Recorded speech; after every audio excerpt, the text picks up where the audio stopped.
नमस्कार मंडळी, आज आपल्याला जायचं होतं गावात, कारण ज्या कामासाठी मुंबई केले तर आपलं काम झालं तर म्हटलं घरातच बसा, तर जरा खाली जाऊया मंदिरात आणि देवाच्या पाया पडा नेऊया. तर शंकराच्या मंदिरात येईल, तुम्ही समोर बघू शकता पिंडी वगैरे, मग पाया वगैरे पडले. गणपती बाप्पाची पण सुंदर अशी मूर्ती होती.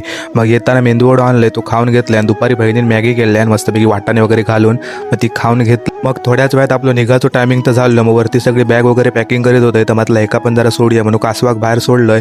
नंतर ते परत एकदा टपात ठेवलं आणि मी जाऊक निघालोय गावाक. मग खाली इले रिक्षा पकडलंय आणि तसंच इले घाटकोपर स्टेशनला.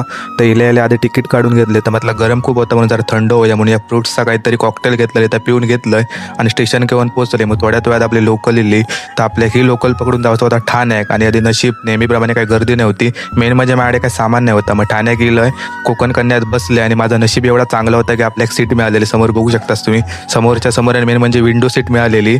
तर तशी काय गर्दी नाही असं मला वाटला, पण थोड्याच वेळात एवढी गर्दी झाली नाही काय तुमका सांगा.